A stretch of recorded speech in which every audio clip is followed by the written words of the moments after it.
And ladies and gentlemen, it's been a hot Friday night, hot Friday day around southeast Kentucky. The warmness and the summer air going right into the night. But it's a good day for football action as the football action heats up right here in southeast Kentucky, too. I'm Sean Jackson. Welcome in to the 13th Region Media Network, the L4 Security 13th Region Media Network, and the Martin's Peterbilt Game of the Week as we count you down to kickoff right here. Just doing a little brief intro. We're about 30 minutes away from kickoff. I'd like to welcome in my co-commentary for the pre-game report, Mr. Brian Lemus. Brian, it's shaping up to be one heck of a great night for football action. It is, Sean. You know, football in the fall only means one thing. It's football season.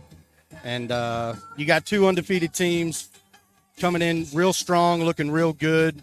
We were at Whitley last week. We saw them take care of the Knox Central Panthers in a very serious way. But you can't go without talking about North Laurel up in Bell County.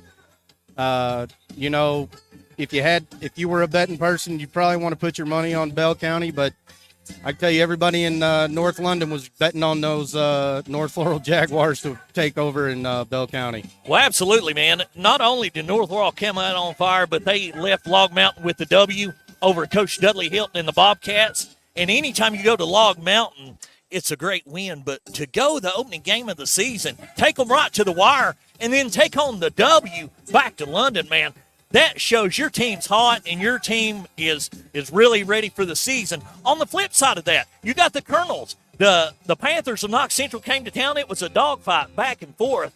A lot of laundry on the field, a lot of flags, a lot of fatigue, a lot of cramps as the heat played into factor again last week. But something more may play in this week, and that is which team's in better shape. Who's going to come off the big win and carry in the momentum to this game, Brian? Yeah, sadly, somebody has to lose, and somebody's going to go undefeated tonight. Who's it going to be? It's going to be tough because, like I said, we were at Whitley, and we saw a big, strong team come out and take care of Knox. But, like I said, North is running hard coming off that Bell County win. They got a lot of momentum. They got a lot of head of steam. I mean, you know that bus ride back was a good bus ride back all the way to London. Absolutely. And you know, Whitley County, the thing I noticed last week about Whitley County, their defense, they fly to the ball. They're led by senior linebacker Christopher Curitan, number 18 on defense, and he flies all over the place. Seems like he's in on every tackle. On the flip side, on the offensive side of the ball, one word, D. Parker. Two words, maybe. Number 21.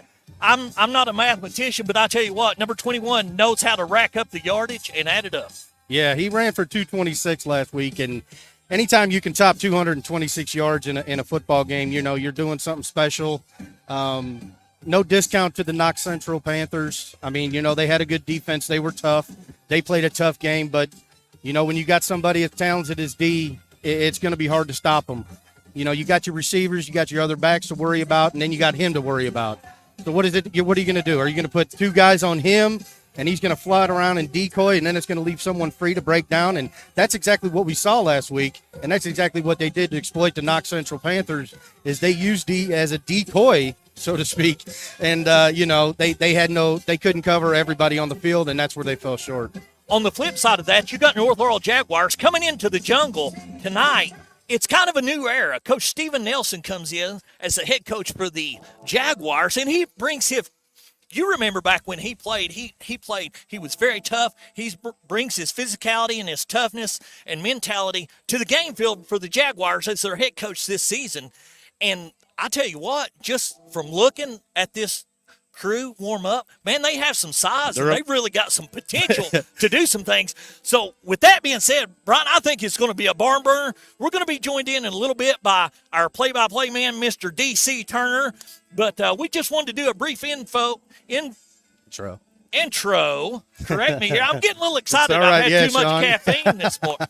You know, Sean, you're going to be down on the field repping the game here in a minute. Listen, I'm excited. This is Southeastern Kentucky 13th Region football coming at you. We got about 26 minutes left to kick off. Again, we'll be going back on the air about 15 minutes till kickoff. And my man, D.C. Turner, will be on there with play-by-play. I'll be doing color commentary, sharing the color commentary duties with my man to the left, Mr. Brian Lemus. Like to welcome in him as well. Everybody plan on tuning in here in about 15 minutes, 10 to 15 minutes. We'll be back on the air live. That is your L4 Security Group, 13th Region Media Network, Martin Peterbilt Game of the Week, live from the jungle in London, Kentucky.